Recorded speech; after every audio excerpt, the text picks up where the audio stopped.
자, 분기마다 또는 해마다 성과를 계속 내야 되죠. 이 내야 되는 메이저들, 이 주로 외국인하고 기관들이겠죠. 이 거기에 소속이 되어서 자금을 굴리는 이런 메이저들은 분기마다 해마다 성과를 잘 내야 됩니다. 성과를 잘 내야지 또 승진도 하고 성과금도 받고 하겠죠.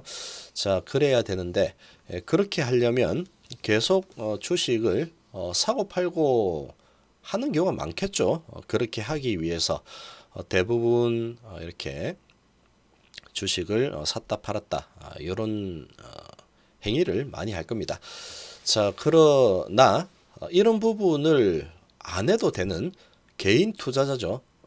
이 개인 투자자 같은 경우에는 분기마다 내가 얼마나 성과 냈다 이래서 누구한테 자랑을 하거나 뭐 그렇게 할 이유는 없죠. 해마다 나 올해 얼마 벌었다 이렇게 자랑을 할 이유가 없습니다. 그렇기 때문에 뭐 한 10년 정도, 10년 정도 이렇게 보유를 할 수도 있겠죠. 그리고 뭐 5년 이상, 1년 이상, 3년 이상 이렇게 보유를 할 수 있는 개인들. 단 이런 개인들은 배포하고 인내는 필수가 되겠죠. 공부는 뭐 기본이고 정보와 공부는 기본 베이스로 깔리고 거기에 정말 중요한 것은 배포와 인내가 필수적으로 들어가야 됩니다. 그런 개인들하고 싸운다. 누가 이길까? 개인들이 이기죠. 개인들이 이깁니다. 이렇게 되면. 근데 왜 개인들은 항상 질까? 이렇게 생각해 보면 개인들은 분기마다 해마다 성과를 내야 하는 것도 아닌데도 불구하고 이 기관이나 외인보다도 더 빨리 사고 팔죠. 더 빨리 사고 파는 모습을 많이 보입니다. 대부분이 그렇게 할 겁니다. 자, 그렇게 할 텐데 이 상당한 자금으로 무장을 하고 이 또 정보력도 개인보다는 더 낫죠. 개인보다는 더 나을 겁니다. 기관이나 외국인 정보통이 더 낫겠죠. 자, 이제 그런 상황이다 보니까 정보적인 부분에서도 좀 딸리고 자금적인 부분에서도 딸리고 이 메이저들은 자기들이 한번 마음 먹고 큰 돈 한번 쓰자 오늘 그러면은 방향을 좀 정할 수 있죠. 단기적으로는 이렇게 정할 수 있습니다. 자, 그러나 개인 투자자가 나 오늘 이거 좀 올려야 되겠어. 이렇게 한다고 올라가지 않죠. 개인들은 뭉칠 수가 없기 때문에 그렇게 되기가 뭐 쉽지 않습니다. 이런 상황이다 보니까 개인들은 이 외국인이나 기관 이런 세력들 그리고 개인 큰손들이 어떤 생각을 가질까 이런 부분을 생각을 하면서 그런 부분을 가늠하면서 투자를 해야 되겠죠. 그런 부분이 거의 뭐 쉽지가 않다 보니까 그런 이 생각을 하는 건 또 쉽지가 않습니다. 그러다 보니까 이제 차트를 이용하는 경우가 많죠. 차트만 보고 이럴 것 같다 저럴 것 같다 이렇게 보통 덤비는 경우가 대부분입니다.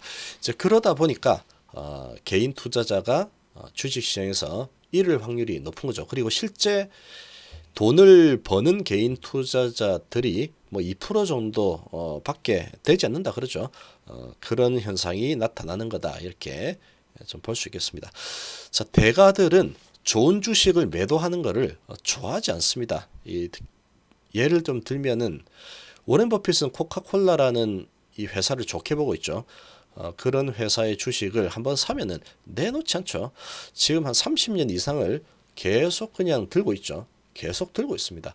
뭐 그렇게 들고 있다 보니까 자기도 모르게 이 전 세계 부자 2등까지 한번 올라갔었죠. 2등까지. 이 워렌 버핏이 두각을 나타낸 게 그렇게 오래되지 않았습니다. 아마도 90년대부터 워렌 버핏이 그때부터 워렌 버핏 주식 좀 하네. 그 정도로 올라온 거죠. 이 워렌 버핏이 그렇게 크게 이 주식 시장에서 돈을 많이 벌었는데 그런 상황을 보면은 이렇습니다.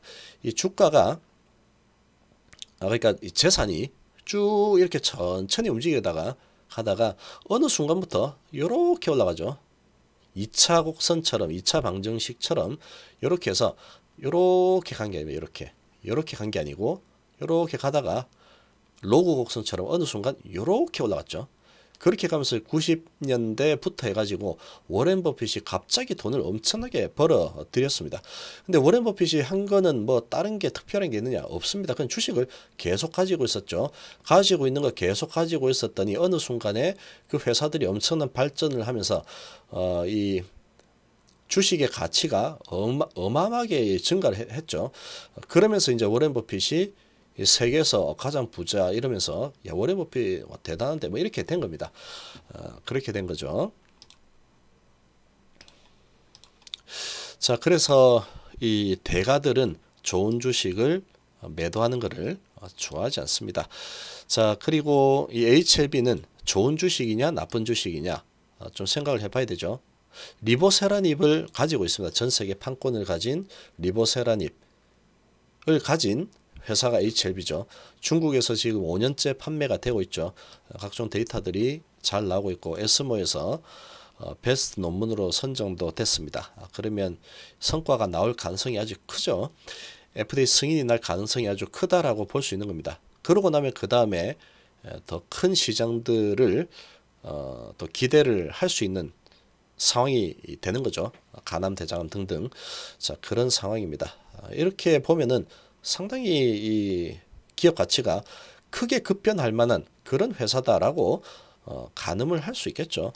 이 리보세라닙이 가짜라 그러면 뭐 안 될 수 있겠지만 지금은 그렇지 않죠. 3사에서 무너진다거나 하는 그런 부분은 그런 리스크는 이미 없어졌죠. 지금 다 끝나고 FDA 승인을 하는 그런 과정입니다. 승인 신청하는 과정인데 이제 1월 4일이니까 3개월에서 4개월 정도 남았습니다.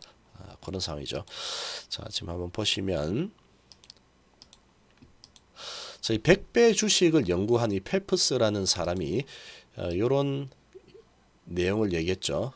보시면 투자자들은 분기 해마다 성과 측정해야 한다는 무의미한 생각에 정신이 팔려있다. 그 중에 대부분은 만약에 투자 자문사나 포트폴리오 매니저가 1년 또는 2년 이상 성과가 부진한 주식을 처분하지 않으면 길길 날뛸 거다 이렇게 얘기하죠.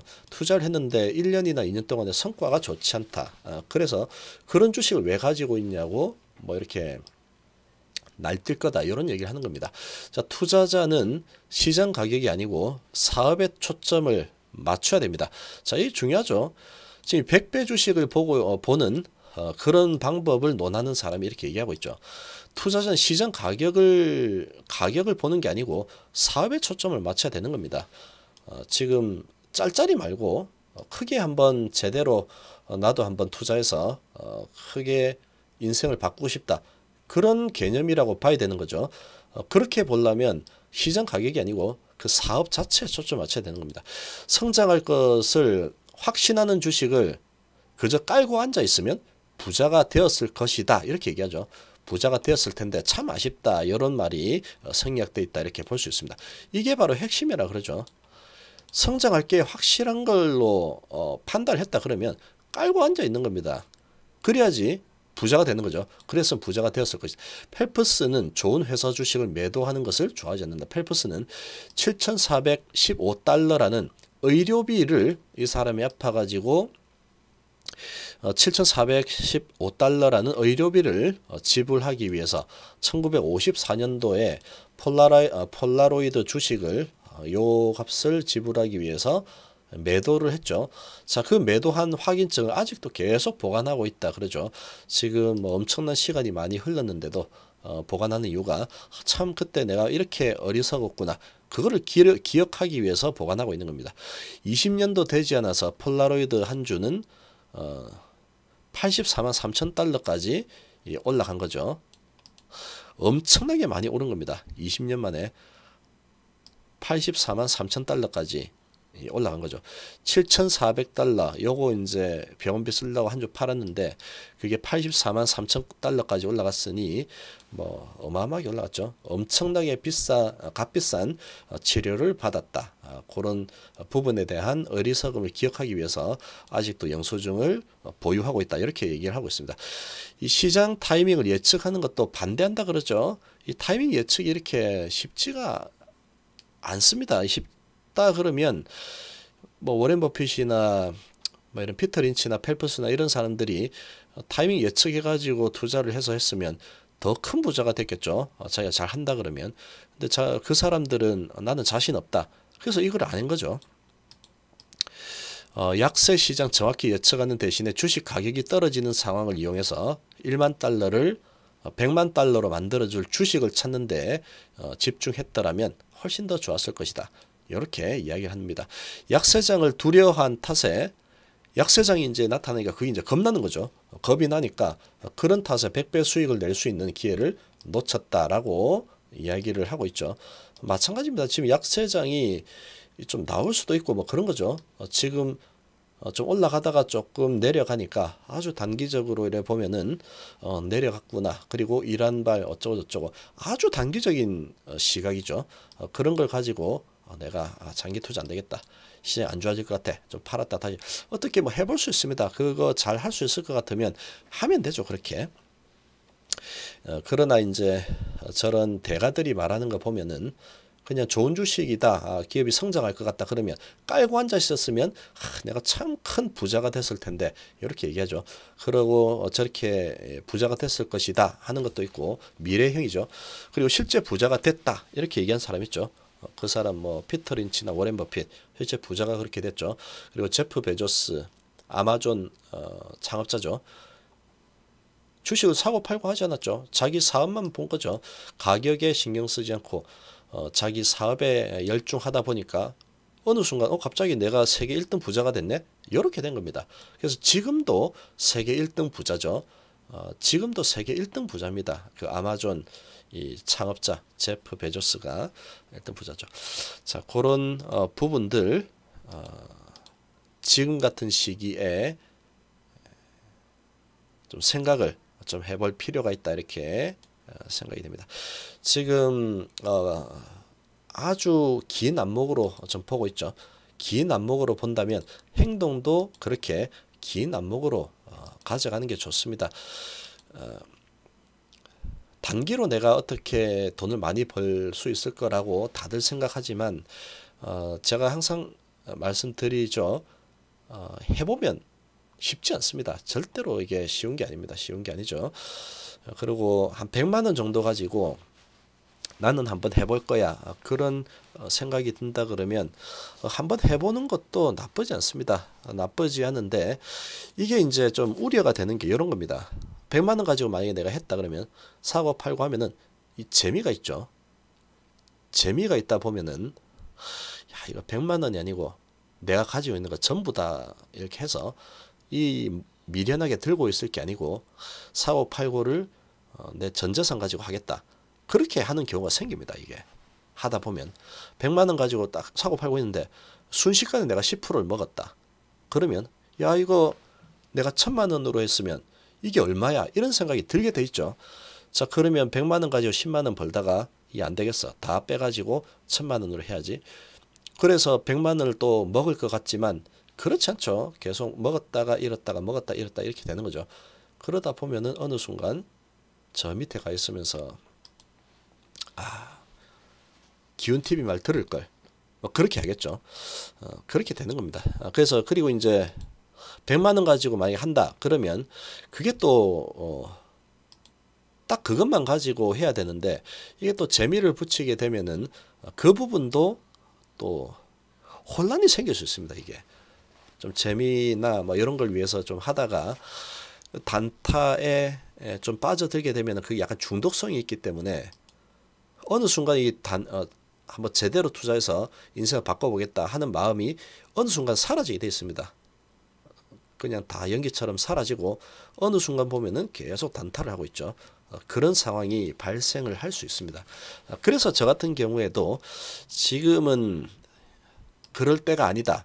이런 생각을 제가 좀 많이 가지고 있습니다. 그래서 단기 투자를 저는 사고 팔고를 지금 100만 원 정도 가지고도 하지 않고 있습니다. 지금 계속 좀 집중을 하기 위해서 또 그런 습관이 또 나올 수도 있기 때문에 그런 겁니다. 자, 그러나 이제 이런 부분은 경험을 해보고 싶다 그러면 뭐 한번 해보는 것도 뭐 나쁘지 않겠죠. 자, 이번 시간 이 정도로 마무리하겠습니다. 감사합니다.